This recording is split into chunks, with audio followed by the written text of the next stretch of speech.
I was in any pain, and continued till he expired as if I felt no trouble at all, though when I saw him on the point of death, it seemed as if my soul had been torn from my body, for I loved him much. The death of my father caused me to praise our Lord, together with the desire he had to die, and the good counsel he gave us after he had received extreme unction, and how he charged us to recommend him to God, and to beg for mercy for him, exhorting us always to serve him, and to consider how everything comes to an end. He told us also, with tears, how very grieved he was at not having served God better, and that he wished he had been a religious in the strictest order that existed. I consider it certain that, some 15 days before, our Lord gave him to understand he was to die, because before that time he did not think himself very ill, though he was so in reality. But afterwards, though he seemed to grow better, and the doctors told him so, yet he paid no attention to them, but only thought of putting his soul in order.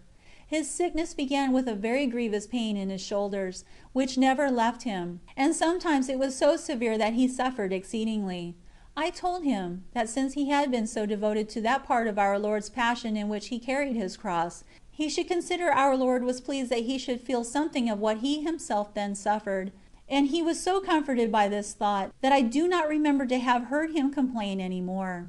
For 3 days he seemed to have lost his reason, but on the day he died, our Lord restored it to him so entirely, that we were all amazed thereat, and so he continued reciting the Creed, and when he came to the middle of it, he expired.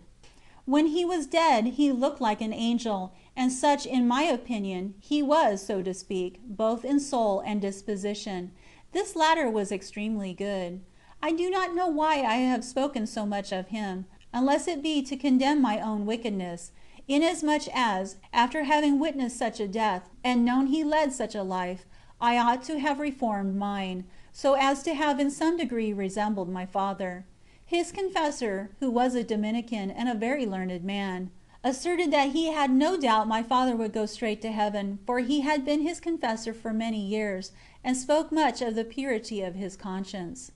This Dominican father, being a very worthy man and a true servant of God, did me a great deal of good, for I confessed to him. He undertook the care of my soul with great diligence, and made me understand the way of perdition, in which I was walking. He also made me communicate every 15 days, and when I spoke to him about the nature of my prayer, he told me I must not fail to use it, for that I could not in any way practice it without deriving advantage. I began, therefore, to use it again, and from that time forward I never left it off, though I did not then quit the occasions of sin. In the meantime I passed a most miserable life, for in my prayer I came to know my faults. God called me on the one hand, and on the other the world. All the things of God gave me great pleasure, but the vanities of the world held me in chains, and it seems I had a desire to reconcile these two contraries, which are such enemies to one another, viz., a spiritual life, and the pleasures and pastimes of the world. In prayer I endured great affliction, because my soul was not master but a slave, and thus I was unable to retire within my heart, which was my method of proceeding I formerly used in prayer, without at the same time shutting up with me 1,000 vanities. In this way I passed several years, so that I am now astonished how it happened that I did not correct my faults, or that I did not abandon prayer. I know well that it was no longer in my power to abandon prayer, for he held me in his hands who had resolved to do me greater favors.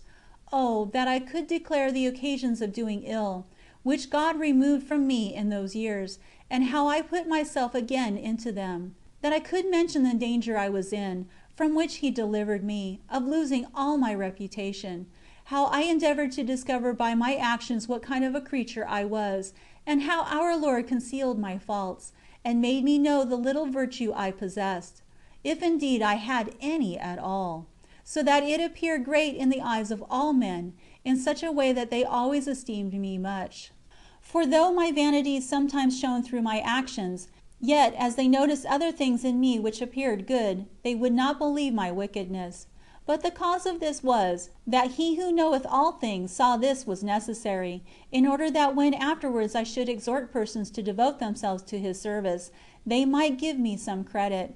His sovereign goodness did not so much consider my great sins, as those desires which I sometimes felt to serve Him, and the great trouble I experienced in not having strength to execute them. But, O Thou Lord of my soul, how shall I be able to express with gratitude the favours Thou didst bestow on me during these years? And how, at the very time I was offending Thee the most, Thou didst in a short time dispose me for a most profound sorrow, that so I might enjoy Thy favours and consolations. The truth is, O my King, Thou didst adopt as one means the most exquisite and sharp kind of punishment which could be found for me, for Thou knewest well what would prove most afflicting to me, viz., that my sins should be punished by receiving sorrow from Thee. It is no foolish thing which I utter, though one should not be surprised if I became foolish, when I recall the memory of my ingratitude and wickedness against Thee.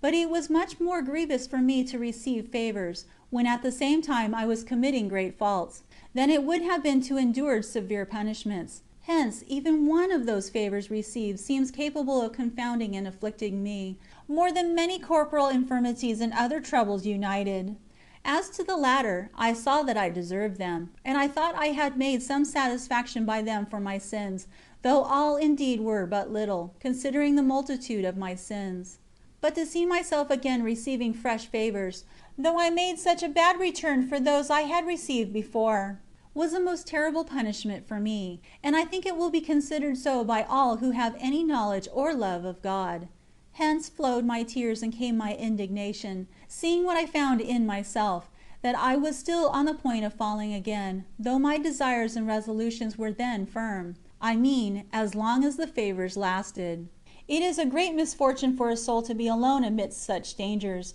and methinks if I knew any one to whom I could have spoken on these matters, it would have helped me from not falling again. At least, I should have been prevented through shame, even had I no shame in offending God.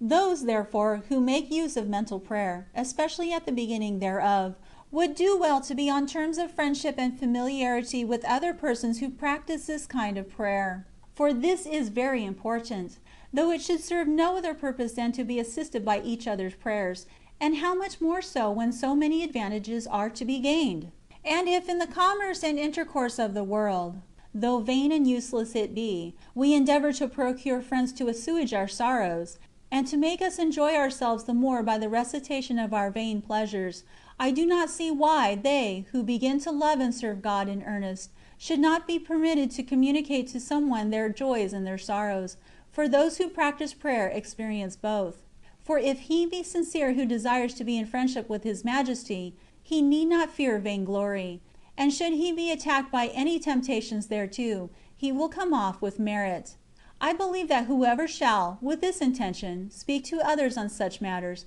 will both profit himself and those who hear him, and will also become more enlightened in his understanding, as well as more skillful in instructing his friends.